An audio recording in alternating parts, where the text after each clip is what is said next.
미선아, 너 인간이 맞아? 어떻게 이럴 수가 있어? 아버님, 저는 그냥 넘어진 거예요. 제발 이러지 마세요. 넘어진 게 아니잖아. 나 다 봤어. 전부 다. 경기도 수원시 가을빛이 처마 끝에 걸리던 날이었다. 한병철의 칠순 잔치가 열리는 날. 기다란 상 위에는 전복찜, 갈비찜, 잡채, 생선전이 가득 차려져 있었고 친척들의 웃음소리가 마당을 가득 채웠다. 그런데 잔치가 무르익는 오후가 되어서야 현관문이 열렸다. 한재원과 정미선이었다. 미선은 천천히 문턱을 넘어 들어왔다. 오른쪽 다리를 살짝 끌 듯 걸음을 옮기는 모습이 평소보다 훨씬 힘겨워 보였다. 얼굴은 창백했고 입술에는 핏기가 없었다. 재원은 그 모습을 보며 주먹을 꼭 쥐었다. 몇 시간 전 병원에서 의사가 뭐라고 했는지 똑똑히 들었으니까 유산이었다. 2028년 10월 경기도 수원시 정미선 52살 그녀가 이 집에 처음 발을 들인 것은 7년 전이었다. 사연 시작 전 구독과 좋아요 부탁드립니다. 지금 어느 곳에서 듣고 계신지 댓글로 알려주세요. 그곳에 큰 복이 함께하길 진심으로 바라겠습니다. 이제 감동적인 이야기를 시작해 볼게요. 시어머니 박순례가 다가오더니 사람들 눈에 띄지 않는 주방 구석으로 미선을 잡아 끌었다. 아침부터 어딜 빠져나가서 이제 와, 오늘이 어떤 날인지 알아?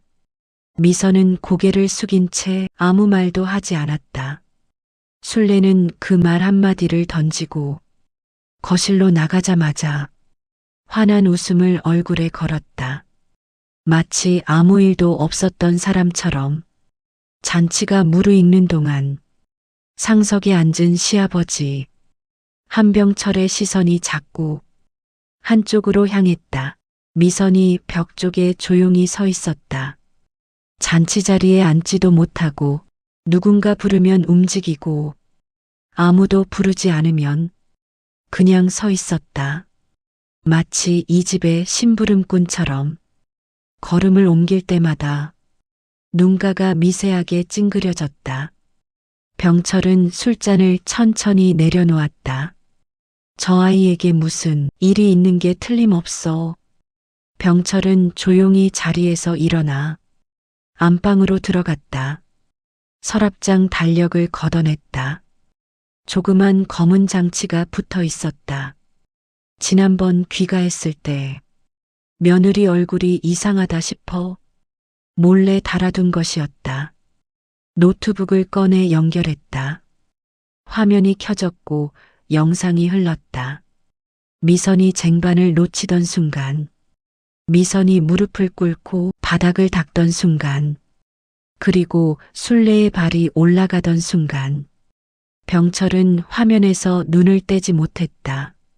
손등에 핏줄이 돋았다. 노트북을 덮었다. 주방을 지나다 커다란 주걱이 눈에 들어왔다. 손이 저절로 그것을 집어들었다. 거실로 돌아온 병철의 눈빛은 아까와 달랐다. 웃음도 온화함도 아무것도 없었다. 여보, 왜 이렇게 오래 있었어요? 자, 앉아요. 순례가 환하게 웃으며 자리를 권했다. 병철은 대답 없이 천천히 팔을 들어 올렸다. 쾅. 주걱이 잔치상을 내리쳤다. 전복찜 그릇이 튕겨나갔고 잡채 접시가 바닥으로 굴러 떨어졌다. 어린 친척 하나가 울음을 터뜨렸다. 거실이 순식간에 아수라장이 되었다. 여보, 갑자기 왜 이래요? 사람들 다 보잖아요. 병철은 꼼짝도 하지 않았다. 천천히 고개를 돌려 아내를 바라봤다. 박순례, 내가 인간이야? 목소리는 낮았다. 하지만 그 낮은 목소리가 거실 전체를 덮어버렸다. 친척들이 숨을 죽였다. 재원은 그 자리에 굳어버렸다. 미선은 눈을 크게 뜬 채 벽 쪽에 서 있었다. 이 모든 일은 7년 전 미선이 이 집에 들어오던 날부터 시작됐다. 미선이 12살 되던 해, 겨울, 방과 후 자전거를 타고 오다가 골목 모퉁이에서 오토바이와 부딪혔다. 오른쪽 다리 신경 손상, 수술을 2번 받았지만 다리에는 끝내 흔적이 남았다. 그래도 미선은 달랐다. 절뚝거리며 학교에 다녔고 친구들이 수군거려도 못 들은 척했다. 악착같이 공부해. 대학에서 특수교육을 전공했다. 그냥 자기처럼 힘든 처지. 아이들 곁에 있고 싶었던 거였다. 졸업 후 미선이 일하게 된 곳은 수원 외곽 초등학교 특수학급이었다.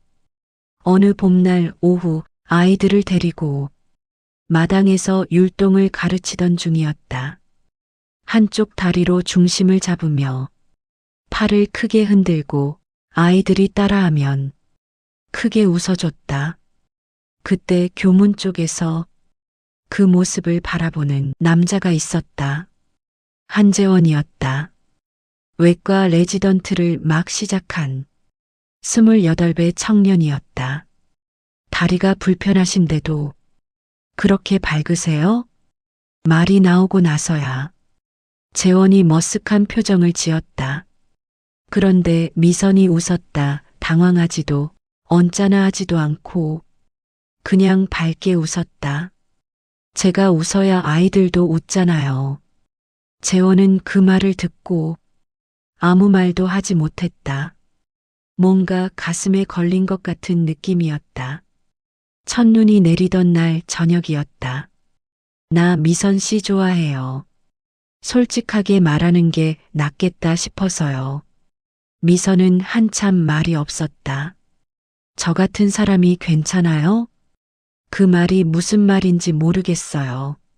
미선은 그 눈을 보고 처음으로 이 사람을 믿어도 되겠다고 생각했다. 두 사람이 결혼 이야기를 꺼냈을 때 재원이 식탁에서 처음으로 입을 열었다. 결혼하고 싶은 사람이 생겼어요. 특수학급 보조교사예요. 다리가 조금 불편해요. 어릴 때 사고로요. 식탁이 조용해졌다.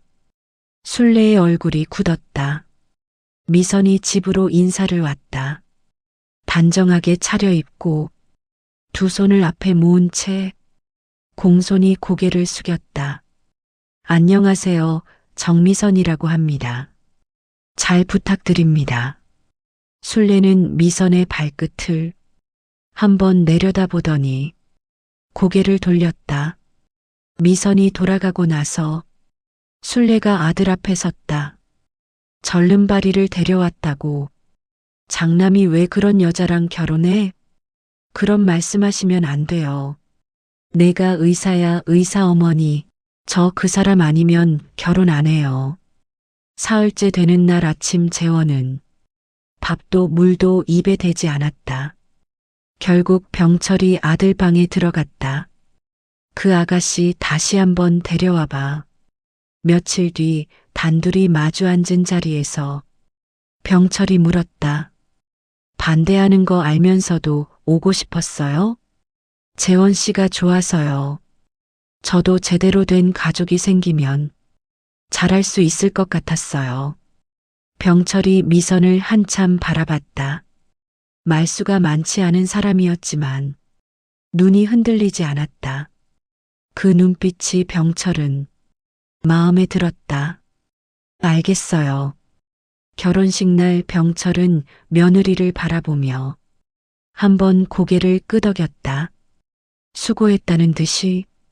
미선은 그 눈빛이 오래 기억에 남았다.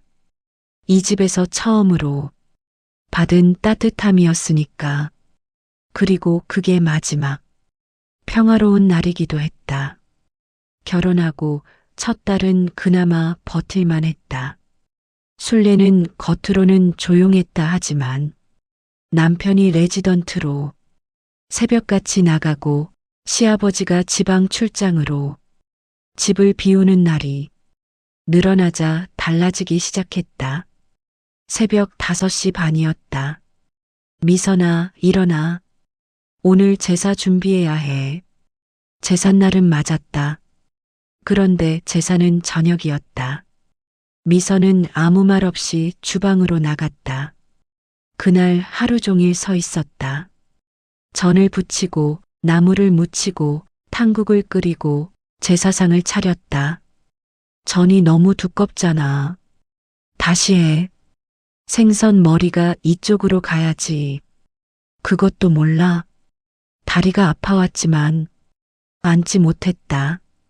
잠깐 싱크대에 기대는 것도 순례 눈에 띄면 큰 소리가 났으니까. 저녁에 남편이 들어오면 순례의 얼굴이 달라졌다. 어서 와, 미선이가. 오늘 제사 음식을 얼마나 정성껏 준비했는지 몰라. 남편 앞에서는 다정한 시어머니였다. 그런데 남편이 나가고 나면 표정이 바뀌었다. 마치 다른 사람처럼. 2해가 지나 시동생 재호가 결혼했다. 상대는 분당 병원. 집안의 외동딸 정수아였다. 혼수 트럭이 2대였다. 순례는 수아에게 2손으로 손을 잡으며 말했다. 어머나, 어쩜 이렇게 예쁘니? 미선이 이 집에 들어오던 날과는 전혀 다른 눈빛이었다. 그 무렵 남편이 강원도 공보의 발령을 받았다.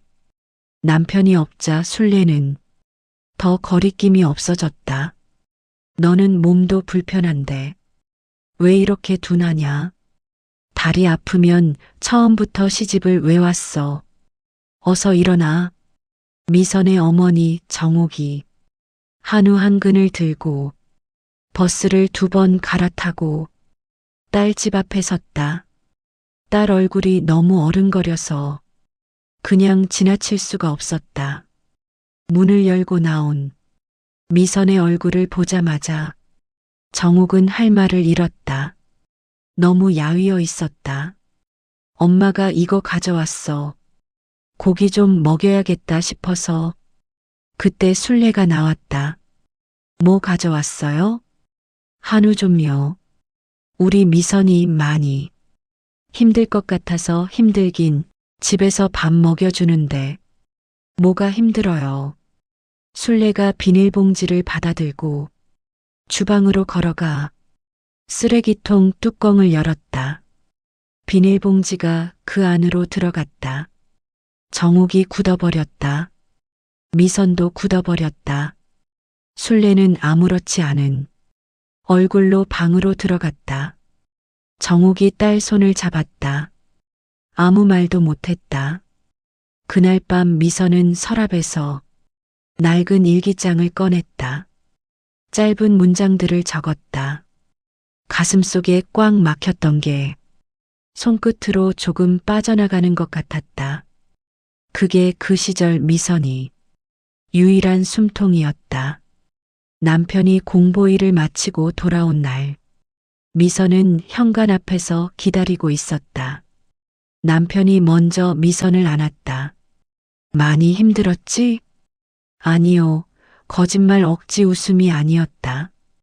오랜만에 나온 진짜 웃음이었다. 남편이 돌아오고 나서 집안 분위기가 조금 달라졌다. 순례는 아들 앞에서 다시 조용해졌다. 그 무렵 미선이 임신 테스트기를 꺼내 들었다. 2줄이었다. 미선은 그 자리에서 한참을 움직이지 못했다. 손이 떨렸다. 기쁜 건지 무서운 건지 그 순간엔 잘 몰랐다. 그날 밤 남편이 테스트기를 건네받고 목소리가 갈라졌다. 이제 내가 행복하게 해줄게.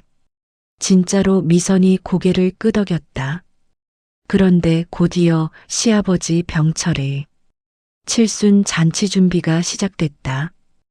그 준비의 전부가 미선에게 떨어졌다. 임신 초기라 속이 울렁거리는 날이 많았다. 재료 손질을 하다 화장실로 달려간 적도 있었다. 그래도 멈추지 않았다. 멈추면 더 큰 소리가 날 테니까. 잔치 전날 저녁이었다. 미선이 큰 쟁반을 들고 걷다가 오른쪽 다리가 갑자기 힘을 잃었다. 그릇들이 와르르 쏟아졌다. 전복찜 국물이 바닥에 흥건하게 고였다. 접시 하나가 깨졌다. 술래가 들어왔다.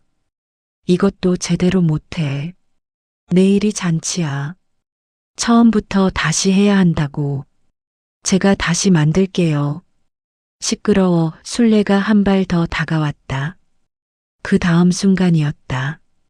술래의 발이 올라왔다. 그리고 내려왔다. 미선의 옆구리였다. 둔탁한 소리가 났다. 미선은 그 자리에서 옆으로 쓰러졌다. 숨이 막혔다. 작은 며느리 수아가 옆에서 지켜보고 있었다. 아무 말도 하지 않았다. 미선은 이를 악물고 몸을 일으켰다. 행주를 집어 바닥을 닦았다. 자정이 넘어 아랫배에서 통증이 밀려왔다. 처음엔 묵직한 느낌이었는데 점점 세졌다. 아이가 머릿속에 떠올랐다. 그제야 손이 떨리면서 전화기를 집어들었다. 배가 좀 아파요. 많이 아파요. 남편 목소리가 달라졌다. 지금 바로 나가. 내가 병원 앞에서 기다릴게. 새벽 2시였다. 의사가 초음파를 보고 오랫동안 말이 없었다. 죄송합니다. 태아, 심박이 확인되지 않아요. 남편이 먼저 울었다. 미선은 남편이 우는 걸 보고 나서야 눈물이 났다. 소리도 없이 흘렀다. 아이에게 미안했다. 지켜주지 못해서 미안하다는 말이 목구멍까지 올라왔지만 소리가 되어 나오지는 않았다.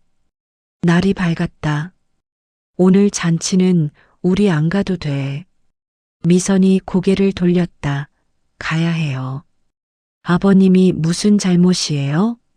남편은 더 말을 잇지 못했다.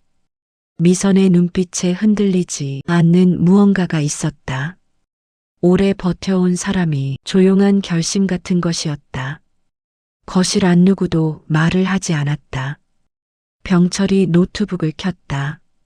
화면 속 술래의 발이 올라갔다 내려오는 순간 거실 안에서 누군가 작게 숨을 들이켰다. 친척 어른 한 명이 손으로 입을 막았다. 술래는 화면 앞에서 굳어버렸다. 변명이 나오지 않았다. 7년이야. 내가 없는 동안. 이 집에서 7년 동안 벌어진 일이야. 재원이 입을 열었다. 아버지, 저는 그동안 까맣게 모르고 있었어요. 진짜로 몰랐어요. 재원이 미선 손을 잡았다. 가자.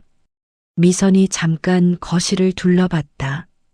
7년을 보낸 집이었다. 새벽부터 일어나 주방 불을 켰던 곳, 다리가 아파도 서서 전을 부쳤던 곳, 혼자 밥을 먹었던 곳, 밤에 일기장을 꺼내 하루를 썼던 곳. 미선은 고개를 돌렸다. 그리고 남편의 손을 잡고 현관으로 걸어갔다. 문이 닫혔다. 거실이 다시 조용해졌다. 술래가 그제야 무릎을 꿇었다. 병철 앞에 그냥 주저앉았다. 손으로 얼굴을 가렸다. 병철은 그 모습을 오래 내려다봤다. 나 이혼할 거야. 술래의 입에서 소리가 나오지 않았다. 잔치집이 순식간에 비어갔다. 며칠 뒤 병철이 미선과 재원을 조용한 카페로 불렀다. 봉투를 꺼내 미선 앞에 놓았다. 부동산 증여 계약서였다. 수원 인근 땅 문서와 경기도 외곽 건물 하나였다. 받을 수 없어요. 아버님, 내가 없는 동안 이 집을 지켜준 사람이 너야. 사양하지 말아라. 미선의 눈가가 붉어졌다. 한참 있다가 조용히 고개를 끄덕였다. 그때였다. 재원이 조심스럽게 물었다. 아버지, 그런데 왜 처음부터 미선이를 그렇게 지지하셨어요? 어머니가 그렇게 반대하시는데도. 병철이 창밖을 바라봤다. 오랫동안 아무도 들은 적 없는 이야기였다. 내 누나 이야기야. 재원이 고개를 들었다. 내 고모 어려서 돌아가셨다고만 들었지 돌아간 게 아니야. 병철의 목소리가 낮아졌다. 시댁에서 그랬어. 몸이 좋지 않은 사람이었는데 종처럼 부려먹다가 결국 버티지 못했어. 재원의 얼굴이 굳었다. 그게 내 평생의 한이야. 내가 지켜주지 못한 게. 병철의 눈가가 촉촉해졌다. 그러니까 내가 미선이를 데려왔을 때 나는 알아봤어. 이 아이, 내 누나랑 눈빛이 닮았다고. 미선은 말을 하지 못했다. 그런데 병철이 다시 입을 열었다. 미선아, 너 수원 동편 초등학교에서 일했지? 22년 전 미선이. 네, 맞아요. 우리 어머니 기억해? 치매 초기셨던 분. 미선의 눈이 커졌다. 22년 전이었다. 학교 담장 너머 골목 혼자 앉아 계시던 할머니 한 분이 있었다. 처음엔 그냥 지나쳤다. 그런데 그 다음 날도 같은 자리였다. 미선은 퇴근길에 그 할머니를 집까지 모셔다 드리기 시작했다. 1년 가까이 그렇게 했다. 돈을 받지 않았다. 그냥 마음이 그랬다. 그게 우리 어머니야. 병철의 눈에 눈물이 맺혔다. 어머니가 요양원에서 돌아가시기 전에 나한테 말씀하셨어. 골목에 절름발이 선생이 있었는데 그 선생이 매일 집에 데려다 줬다고. 손이 참 따뜻했다고. 미선의 눈에서 눈물이 흘렀다. 소리 없이 그게 너였어. 재원은 아버지와 아내를 번갈아 바라봤다. 말이 나오지 않았다. 미선이 천천히 입을 열었다. 제가 한 게 아무것도 없어요. 그냥 같이 걸었을 뿐이에요. 그 같이 걸은 게 전부야. 병철이 말했다. 내가 못 해드린 걸 내가 해줬어. 그러니까 이번엔 내가 해줄 차례야. 카페 창밖으로 가을 햇살이 들어왔다. 따뜻했다. 그 겨울이 지나고 봄이 왔다. 미선과 재원은 수원 외곽의 작은 전원주택으로 이사했다. 마당에 나무가 몇 그루 있고 햇살이 잘 드는 집이었다. 병철도 그 근처에 작은 집을 얻어 가까이 살았다.